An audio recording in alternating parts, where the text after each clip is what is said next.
आपल्याला विविध शासकीय तसेच खाजगी कामासाठी पोलीस व्हेरिफिकेशनची आवश्यकता पडत असते। पोलीस व्हेरिफिकेशन म्हणजेच आपण त्याला चारित्र्य प्रमाणपत्र देखील म्हणू शकतो, त्याचप्रमाणे कॅरेक्टर सर्टिफिकेट देखील आपण त्याला म्हणत असतो। तर हे कॅरेक्टर सर्टिफिकेट आपल्याला ऑनलाईन कशा प्रकारे काढायचे त्याबद्दलची सविस्तर माहिती आपण आजच्या व्हिडिओमधून पाहणार आहोत। त्यासाठी लागणारे कागदपत्र कोणते कोणते आहेत, त्यासाठी रजिस्ट्रेशन कसं करायचं, त्यासाठी फीस पेमेंट कसं करायचं याबद्दलची संपूर्ण माहिती आपण आजच्या व्हिडिओमधून पाहणार आहोत। तर त्यासाठी सर्वप्रथम आपल्याला pcs.mahaonline.gov.in या वेबसाईटवरती यायचं आहे। या वेबसाईटवरती आल्यानंतर आपल्याला या ठिकाणी आपण पाहू शकता to register new candidate apply 6 easy tips.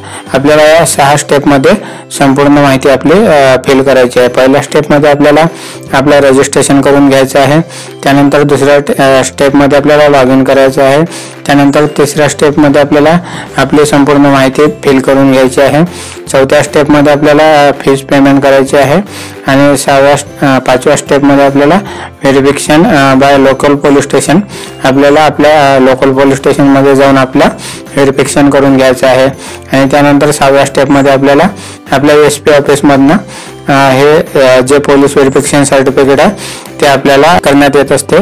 तर सर्वप्रथम आपल्याला रजिस्ट्रेशन करायचं आहे। तर रजिस्ट्रेशन करण्यासाठी आपल्याला या ठिकाणी जे हे रजिस्ट्रेशन म्हणून विंडो दिसत आहे त्यावरती आपल्याला क्लिक करायचं आहे। तर सर्वात अगोदर आपला लास्ट नेम या ठिकाणी टाकून घ्यायचं आहे इंग्लिशमध्ये, त्याचप्रमाणे ते लास्ट नेम आपल्याला या ठिकाणी मराठीमध्ये टाकून घ्यायचं आहे। त्यानंतर आपल्याला आपलं फर्स्ट नेम या ठिकाणी टाकून घ्यायचं आहे इंग्लिशमध्ये, त्यानंतर या ठिकाणी आपल्याला आपलं फर्स्ट नेम मराठीमध्ये टाकून घ्यायचं आहे। त्यानंतर मिडल नेम म्हणजेच आपण आपल्या फादरचं नाव आपल्या वडिलांचं नाव या ठिकाणी टाकून घ्यायचं आहे। जर मुलीचं काढत असेल आपण एक कॅरेक्टर सर्टिफिकेट तर आपण तिच्या हजबंडचं नेम या ठिकाणी टाकून घ्यायचं आहे, या ठिकाणी मराठीमध्ये टाकून घ्यायचं आहे। त्यानंतर आपल्याला आपले डेट ऑफ बर्थ या ठिकाणी क्लिक केल्यानंतर एक कॅलेंडर दाखवण्यात येईल, त्यामधनं आपल्याला आपले डेट ऑफ बर्थ हे सिलेक्ट करून घ्यायचे आहे, जे असेल ते आपण या ठिकाणावरनं सिलेक्ट करून घेऊ शकता। आणि त्यानंतर आपल्याला या ठिकाणी आपले जेंडर सिलेक्ट करून घ्यायचं आहे, मेल आहेत की फिमेल आहेत ते आपल्याला या ठिकाणावरनं सिलेक्ट करून घ्यायचं आहे। त्यानंतर आपल्याला आपल्या SP ऑफिस यामधनं सिलेक्ट करून घ्यायचा आहे, जो आपला जिल्हा असेल त्या ठिकाणी आपला SP ऑफिस असते, तर तो आपला जिल्हा या ठिकाणावरनं आपल्याला सिलेक्ट करून घ्यायचा आहे। आपल्याला या ठिकाणी आपला मोबाईल क्रमांक टाकून घ्यायचा आहे। मोबाईल क्रमांक आपला हा युजर ID असतो, तर तो आपल्याला या ठिकाणी एंटर करून घ्यायचा आहे। त्यानंतर आपल्याला एक पासवर्ड सेट करून घ्यायचा आहे। या ठिकाणी आपला जो युजर ID चा पासवर्ड आपल्याला आपण ठेवू इच्छित असाल तो पासवर्ड या ठिकाणी आपल्याला टाकायचा आहे।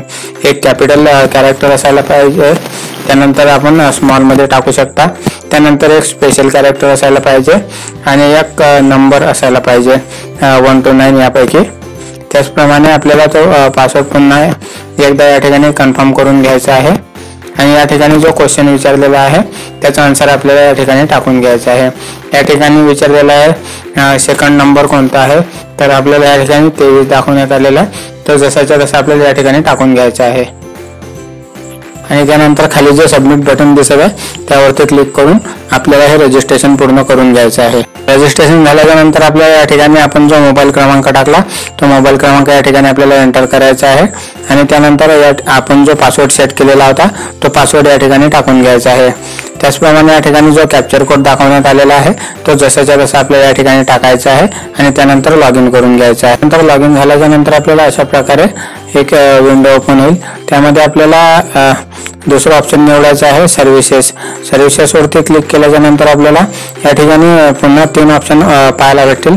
पहिला आहे कॅरेक्टर सर्टिफिकेट, दुसरा आहे सिक्युरिटी ग्रँड कॅरेक्टर सर्टिफिकेट म्हणजे सुरक्षा रक्षकसाठी जर आपण हे चारित्र्य प्रमाणपत्र काढू इच्छित असाल तर 2 नंबरचा ऑप्शन सिलेक्ट करायचा आहे। त्यानंतर तिसरा आहे पोलीस क्लिअरन्स प्रमाणपत्र, आपल्याला जर प्रदेशात जायचं असेल तर त्यासाठी आपल्याला हे 3 नंबरचा ऑप्शन निवडायचा आहे। तर आपल्याला प्रमाणपत्र काढायचं आहे त्यामुळे आपण हे पहिलं सिलेक्ट करून घ्यायचं आहे। त्यानंतर आपल्याला जे लागणारे डॉक्युमेंट आहेत ते आपण या ठिकाणी पाहू शकता। सगळ्यात पहिले आपल्याला एज प्रूफमध्ये आपल्याला आपलं स्कूल लिव्हिंग सर्टिफिकेट द्यायचं आहे किंवा 10 क्लासचं आपल्याला बोर्ड सर्टिफिकेट द्यायचं आहे किंवा बर्थ सर्टिफिकेट हे आपल्याला कंपल्सरी आहे। या 3 पैकी आपल्याला एक डॉक्युमेंट कंपल्सरी असणार आहे। त्यानंतर आपल्याला आयडेंटिटी प्रूफमध्ये आपण पॅन कार्ड देऊ शकता, त्याचप्रमाणे इलेक्शन कार्ड देऊ शकता, त्याचप्रमाणे ड्रायव्हिंग लायसन्स देऊ शकता। त्यानंतर आपण स्टुडंट असेल तर स्टुडंट कार्ड आपण या ठिकाणी देऊ शकता किंवा आणखी इतर कुठलेही सरकारी जे आपला ज्यावरती आपला फोटो असेल ते आपण या ठिकाणी आयडी प्रूफ म्हणून देऊ शकता। यामध्ये आपण आधार कार्ड देखील देऊ शकतो। त्याचप्रमाणे आपल्याला ॲड्रेस प्रूफमध्ये आपला पासपोर्ट देऊ शकता, त्याचप्रमाणे राशन कार्ड देऊ शकता।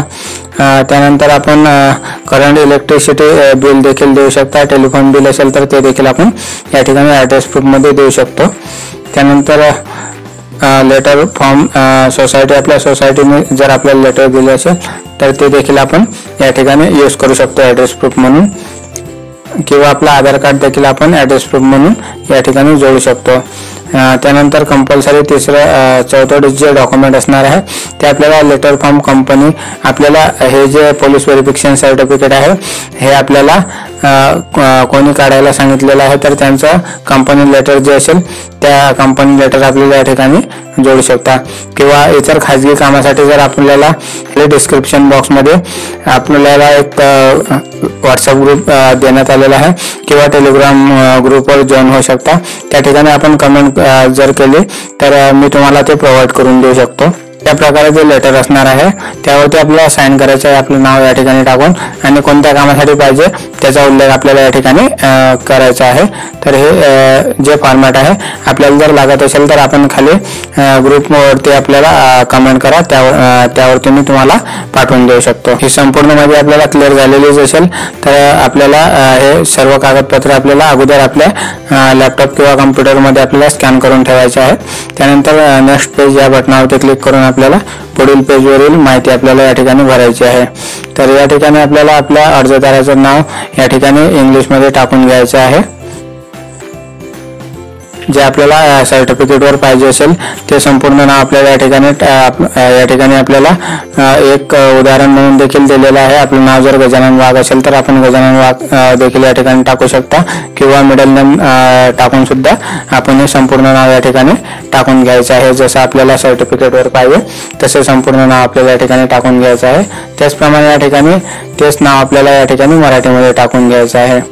त्यानंतर आयडी आपल्याला या ठिकाणावरून सिलेक्ट करून घ्यायचं आहे, ते सेम नाव आपल्या पॅन कार्डवर, इलेक्शन कार्डवर किंवा ड्रायव्हिंग लायसन्सवरती असायला पाहिजे। तर आपण या ठिकाणी पॅन कार्ड सिलेक्ट करून घेतोय आणि या ठिकाणी आपल्याला आयडी क्रमांक म्हणजेच तो आपण जे आयडी या ठिकाणी निवडलेला आहे त्याचा क्रमांक आपल्याला या ठिकाणी टाकून घ्यायचा आहे। आता मी या ठिकाणी पॅन कार्ड निवडलेलं आहे तर या ठिकाणी आपल्याला पॅन नंबर टाकावा लागणार आहे। त्यानंतर आपल्याला आपल्या बिल्डिंग इमारतचं नाव आपल्याला या ठिकाणी द्यायचं आहे। आपला स्थायिक निवासी तपशील म्हणजे आपला परमनंट जो प्रेझेंट जो ॲड्रेस असेल तो आपल्याला या ठिकाणी टाकून घ्यायचा आहे। या ठिकाणी इमारतचं नाव टाकून घ्यायचं आहे, या ठिकाणी मराठीमध्ये टाकून घ्यायचं आहे। त्याचप्रमाणे जो मार्ग असेल, जो रोड असेल आपल्या घरासमोरून गेलेला त्याचा उल्लेख आपण या ठिकाणी करू शकता, तोच आपल्याला या ठिकाणी मराठीमध्ये करून घ्यायचा आहे। त्यानंतर या ठिकाणी आपल्याला लँडमार्क टाकून घ्यायचा आहे, आपल्या घराजवळील जो लँडमार्क असेल मोठा तो आपल्याला या ठिकाणी टाकून घ्यायचा आहे, तोच लँडमार्क आपल्याला या ठिकाणी मराठीमध्ये टाकून घ्यायचा आहे। त्यानंतर आपल्या वस्तीचं किंवा आपल्या एरियाचं जे काही नाव असेल ते आपल्याला या ठिकाणी टाकून घ्यायचं आहे, या ठिकाणी आपण मराठीमध्ये टाकून घ्यायचं आहे।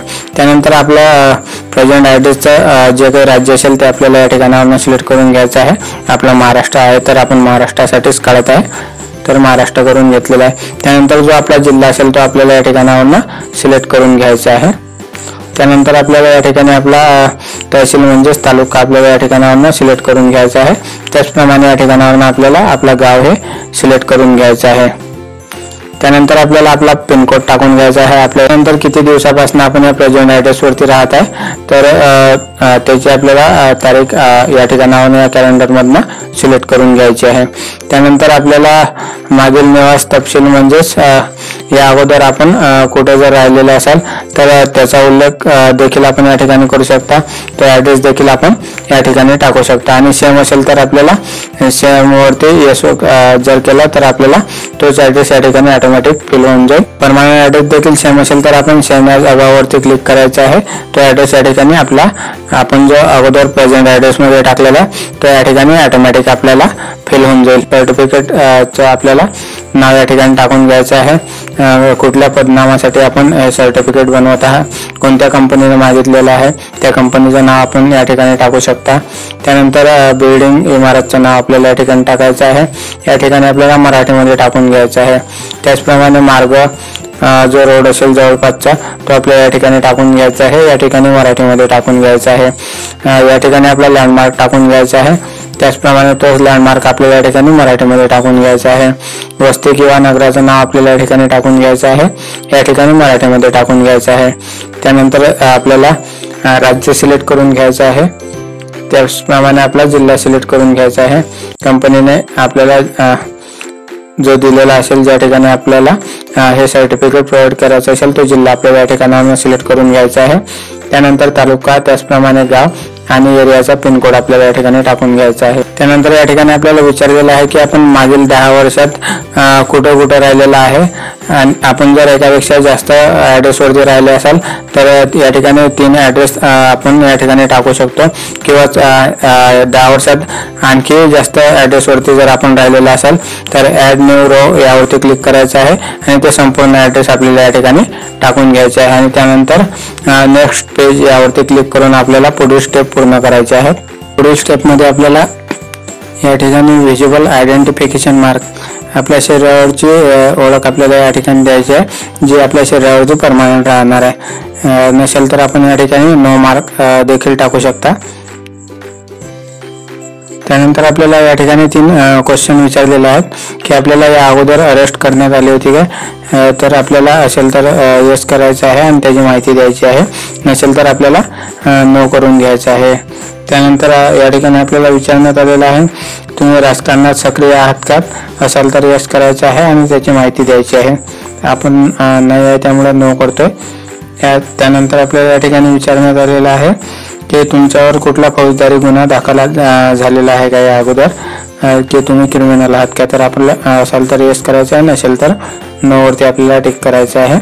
त्यानंतर आपल्याला विचारण्यात आलेलं आहे name address of 2 person in your locality. जे आपल्या एरियातले 2 व्यक्ती असतील आपल्याला ओळखत असतील त्यांचे नाव आपल्याला या ठिकाणी द्यायचे आहेत आणि त्यांचा ॲड्रेस आणि या ठिकाणी त्यांचा मोबाईल क्रमांक टाकून घ्यायचा आहे. आणि या 2 लोकांना आपल्याला आपल्या जवळचे जे पोलीस स्टेशन असेल, आपण जर ग्रामीण भागातील असेल तर आपल्या तालुक्यातील जे ग्रामीण पोलीस स्टेशन असेल त्या ठिकाणी आपल्याला जायचं आहे. आपण शहरी भागात राहत असाल तर शहरी भागातील पोलीस स्टेशनमध्ये आपल्याला जाऊन या 2 लोकांना घेऊन जायचं आहे आणि त्या ठिकाणी आपलं व्हेरिफिकेशन करून घ्यायचं आहे. आणि त्यानंतर आपल्याला नेक्स्ट पेज यावरती क्लिक करून आपल्याला पुढील माहिती भरायची आहे. पुढील स्टेपमध्ये आपल्याला आपल्या लोकल पोलीस स्टेशनचा ॲड्रेस या ठिकाणी सिलेक्ट करायचा आहे. आपला या ठिकाणी डिस्ट्रिक्ट सिलेक्ट करून घ्यायचं आहे. त्यानंतर जे आपलं लोकल पोलीस स्टेशन असेल ते आपल्याला या यादीमधनं सिलेक्ट करून घ्यायचं आहे. या बॉक्सवरती टिक करून घ्यायचं आहे. हे सर्व नियम आणि अटी मला मान्य आहेत. त्यानंतर आपल्याला या ठिकाणी प्लेस आपल्या ठिकाणी या ठिकाणी टाकून घ्यायचं आहे आणि माहिती सेव्ह या टॅबवरती आपल्याला क्लिक करून आपली माहिती सेव्ह करून घ्यायची आहे. नंतर अशा प्रकारे आपल्याला एक ॲप्लिकेशन नंबर येईल. आपलं ॲप्लिकेशन हे सक्सेसफुलरित्या सबमिट सेव्ह झालेलं आहे. आपल्याला ओके करून घ्यायचं. आपल्याला या ठिकाणी आपला अर्ज क्रमांक दाखवण्यात येईल आणि खाली आपल्याला या ठिकाणी आपला एक फोटो आपल्याला अपलोड करून घ्यायचा आहे. त्याचप्रमाणे आपली सिग्नेचर आपल्याला या ठिकाणी अपलोड करून घ्यायची आहे. फोटो अपलोड करण्यासाठी आपल्याला अपलोड फोटो या वरती क्लिक करायचं आहे. अपलोड फोटो यावरती क्लिक केल्याच्या नंतर आपल्याला अशा प्रकारे एक विंडो दाखवण्यात येईल. आपल्या फोटोची साईज असायला पाहिजे 5 KB to 20 KB पर्यंत. त्यानंतर त्याची साईज असायला पाहिजे 160 पिक्सल. करण्यासाठी आपल्याला चूज फाईल यावरती जायचं आहे आणि ज्या ठिकाणी आपण आपला फोटो ठेवलेला आहे त्या ठिकाणावरून आपल्याला तो फोटो या ठिकाणी अपलोड करून घ्यायचा आहे. फोटोची साईज असायला पाहिजे 5 ते 20 KB पर्यंत. आणि रुंदी असायला पाहिजे 160 पिक्सल ते 200 ते 212 पिक्सल पर्यंत। तर आपल्याला हा चूज फाईलवरती जाऊन आपला फोटो या ठिकाणी चूज करून घ्यायचा आहे आणि त्यानंतर अपलोड या बटनावर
ऍप्लिकेशनचे प्रिंट करून घ्यायचे आहे। त्याचप्रमाणे आपण जे पेमेंट केलेलं आहे ते पेमेंटचे रिसिप्ट या ठिकाणावरून आपल्याला प्रिंट करून घ्यायचे आहे आणि आपण जोडलेले सर्व कागदपत्रे आपल्याला आपल्या जवळच्या पोलीस स्टेशन मध्ये घेऊन जायचे आहे आणि त्यासाठी आपल्याला त्या ठिकाणी आपल्याला आपलं व्हेरिफिकेशन करून घ्यायचं आहे आणि त्यानंतर 7 दिवसाच्या आतमध्ये आपल्याला SP ऑफिस मधून हे पोलीस व्हेरिफिकेशन सर्टिफिकेट म्हणजेच चारित्र्य प्रमाणपत्र हे आपल्याला प्रोव्हाइड करण्यात येईल।